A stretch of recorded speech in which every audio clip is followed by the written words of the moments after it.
2025-yil 25-may kuni sertifikat imtihonini birinchi smenasida tushgan 44-misol. Muntazam oltiburchakli kesik piramidaga kub ichki chizilganda, kubning pastki asosi kesik piramidaning pastki asosida, yuqori asosi esa yuqori asosida yotardi. Endi bilasizlar, kubni hamma demak yoqlari kvadratdan iborat bo'ladi.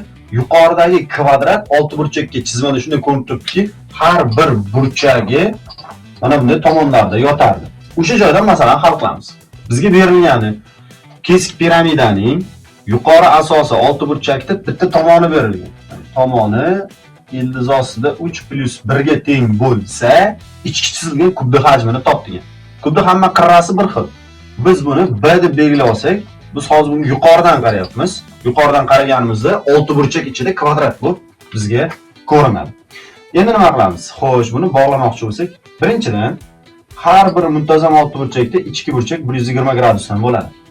O'z o'rnida mana bu kesmacha bilan mana bu kesma bir-biriga teng bo'lib qoladi va mana bu kesmalar o'z-o'zidan teng bo'lib qoladi. Teng bo'lgandan teng yonli uchburchakliga kelib chiqadi 30 gradus va 30 gradus. Bu 90 gradusligidan mana bu yerni 60 gradusga kelib chiqadi. Va biz bitta balandlik tushiramiz. Mana buni o'chirib turaman. Balandlik tushiramiz va mana bu joyni y deb belgilash kiritaman. Bu 90 ligidan mana bu joy 60 bo'lsa, yuqori burchagimiz 30 gradus bo'ladi. To'g'ri burchakli uchburchakda 30 gradus qarshisida turgan katet gipotenuzani yarmiga teng. Demak, mana bu gipotenuzamiz 2y ga teng bo'ladi. O'z o'rnida bu yerda ham xuddi shunday ish qilamiz. To'g'ri burchakni tushirsak, mana bu 30 gradus bo'ladi, xuddi mana bunday. Buni ham y deb belgilash kiritganimizda, mana bu joy yana 2y ga aylanadi. Mana bu oltiburchak tomoni A edi, uni to'g'ri parallel ko'chirib kelsak, mana bu joyga keladi. Ya'ni A ga. O'z o'rnidan kelib turibdiki, mana shu kvadrat, ya'ni kubning yuqori asosi kvadrat bilasizlar. Bitta qirramiz jami B degandik-ku, o'sha B teng bo'lyapti hozir. Bitta A plus y, ya'ni ikkita y. Eslab qolasizlar. B teng bitta A, ikkita y. O'z o'rnida xo'sh, mana bu joy 2y bo'lgandan keyin jami A bo'lib turdi-yu, oltiburchak tomoni. Mana bu kesmaga A minus 2y qoladi. O'z o'rnida bu yog'i ham A minus 2y bo'ladi. Yana qaranglar, teng yonli uchburchak orasi 120 gradus. Bilamizki, teng yonli uchburchak orasi 120 bo'lsa, tomonlari A bo'lsa, bu yog'i A ildiz osti 3 bo'ladi. Demak, B teng bo'ladi hozir A minus 2y ko'paytirilgan ildiz osti 3. Ko'zingizlar terimdan chiqqan bu narsa. Xo'sh, endi nima ish qilamiz? Endi B'imiz yana teng bo'lyapti. A minus 2y ko'paytirilgan ildiz osti 3. Ikkalasini bir-biriga tenglaydigan bo'lsak, A plus 2y teng mana bunga. Buni ochib ketay, ildiz osti ichkariga ko'paytirsak, A kara ildiz osti 3 minus 2 ildiz osti 3 y ga. 2 ildiz osti 3 plus qo'yib qilsak, 2y plus 2 ildiz osti 3y teng A kara ildiz osti 3 minus A bo'lar ekan. Mana bu ikkalasidan y ni chiqarib oladigan bo'lsak, past-tashqarisiga bizda qoladi 2 plus 2 ildiz osti 3 teng. Bundan A ni chiqarib oladigan bo'lsak, ildiz osti 3 minus 1. Shunda 2 plus 2 ildiz osti 3 bo'lish bo'lib o'tadi. Demak, y teng bo'ladi A ko'paytirilgan ildiz osti 3 minus 1 taqsim 2 plus 2 ildiz ostida 3 ga. Endi y'imiz shunga teng bo'ldi.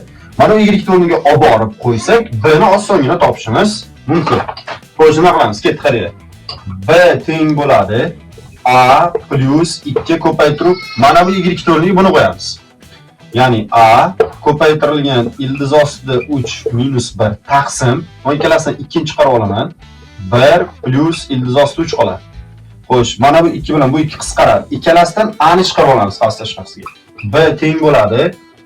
A chiqsa, buni o'rnida 1 qoladi-yu. 1 plus ildiz osti 3 dan umumiy maxraj beramiz. Shunda qas kerakmiz.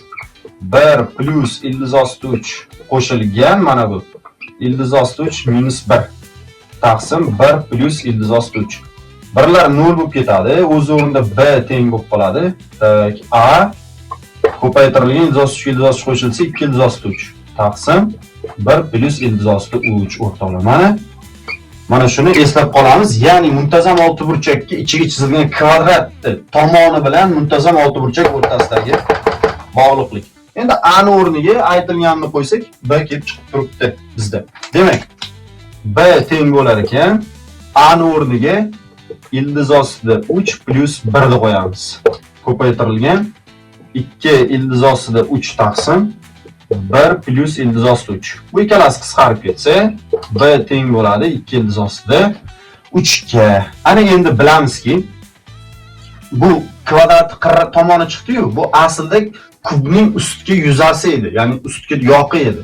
Kubda hamma qirrasi bir xilligidan, demak hamma qirralari 2 ildiz ostida 3 ta bo'lar ekan. Bizdan kubning hajmini so'ragandi, adashmasam hajmini so'ragandi.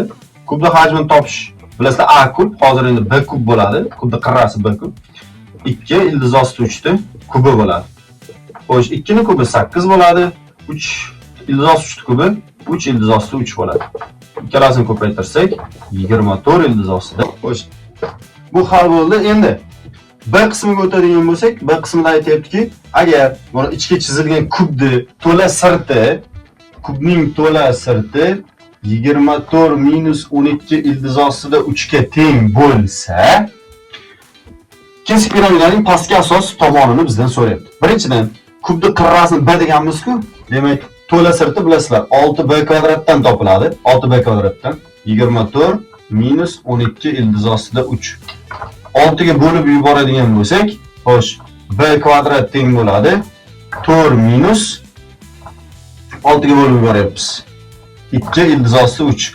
Ildiz oladigan bo'lsak, b teng bo'ladi ildiz ostida 4 minus 2 ildiz ostida 3 ga. Murakkab ildiz formulasini bilamizki, bundan ildiz ostida 3 minus 1 chiqadi. Eslab qolamiz. Demak, bundan ildiz ostida 3 minus 1. Ya'ni ildiz ostida 3 minus 1 ning kvadrati mana buni beradi. Xo'sh, yaxshi. Kubni qirrasini topdik-ku, kubni qirrasi bilan muntazam oltiburchakli kesik piramidaning yuqori asos tomonining bog'liqligi bor. Endi shartlar aytibdiki, kesik piramidaning yuqori sirti yuzasi pastki sirtining yuzasidan 4 marta kichik. Ya'ni buni 4 ko'paytirsak, katta yuzaga tenglashadi. Endi muntazam oltiburchakli yuzini bilasizlar, 3 ildiz ostida 3 a kvadrat taqsim 2 formuladan topiladi. Ko'paytirib 4 teng bo'ladi 3 ildiz ostida 3 pastki asos tomonini A2 deb olamiz. Biz o'sha aynan A2 ni qidiryapmiz. A2 ni kvadrati taqsim 2. Ildiz ostida 3 taqsim 2 ga qisqarsa, ikkala tomondan ildiz olsak, A2 teng bo'lar ekan 2 ta A ga, eslab qolamiz. Xo'sh, endi bu 2 ta A ga teng. A ni mana bu yerdan topib kelamiz. Ya'ni B ni o'rniga mana bu ildiz ostida 3 minus 1 ni qo'yaman mana B ni o'rniga. Demak, ildiz ostida 3 minus 1 teng A ko'paytirilgan 2 ildiz ostida 3 taqsim 1 plus ildiz ostida 3.